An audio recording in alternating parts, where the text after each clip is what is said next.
सभी वैष्णवों को जय श्री कृष्णा। हमारे चैनल पर आपका हार्दिक स्वागत है।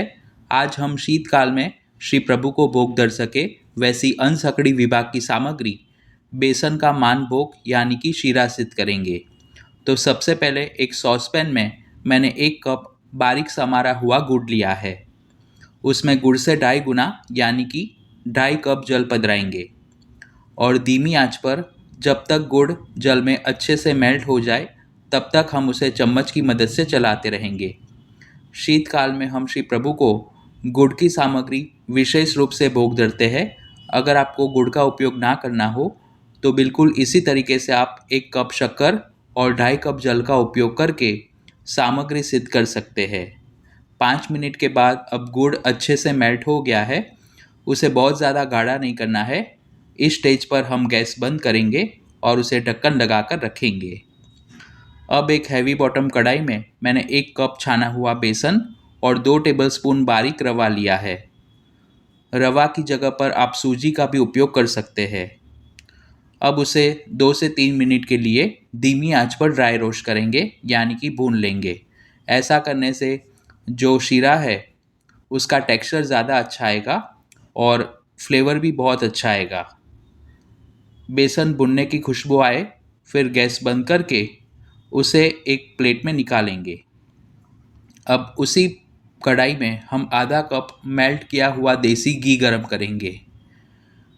फिर जो बेसन और रवा हमने भून कर रखा था उसे घी में पधरा कर वो बिल्कुल भी ड्राई ना रहे उस तरीके से कड़छी की मदद से अच्छे से मिक्स करेंगे और करीबन 7 से 8 मिनट तक हमें उसे लो फ्लेम पर भूनना है।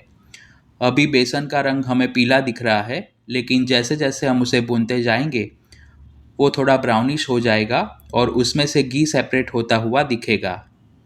आप देख सकते हैं कि बेसन अच्छे से भुन गया है और उसमें से बबल्स होते हुए भी दिख रहे हैं।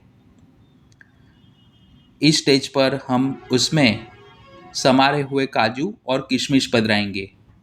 गैस हमें बंद कर देना है क्योंकि बेसन और कढ़ाई दोनों गर्म है, तो किशमिश अच्छे से फूल जाएगी। उसके साथ हम उसमें 1 चम्मच सौंठ पाउडर यानी कि ड्राई जिंजर पाउडर पधराएंगे और उसे भी अच्छे से मिक्स करेंगे। शीतकाल में हम श्री प्रभु को सौभाग्य सूंठ की सामग्री भोग धरते हैं, उसका वीडियो भी मैंने चैनल पर अपलोड किया है। अब हमने जो गुड़ वाला जल तैयार किया था उसे थोड़ा थोड़ा करके छान कर बेसन में पधराते जाएंगे। जब भी आप गुड़ का उपयोग करके कोई भी सामग्री सिद्ध करें तब जल को हमेशा छान कर ही उपयोग में लें, क्योंकि गन्ने के जो रेशे होते हैं वो कई बार गुड़ के अंदर होते हैं, तो उसे निकालना काफ़ी आवश्यक है।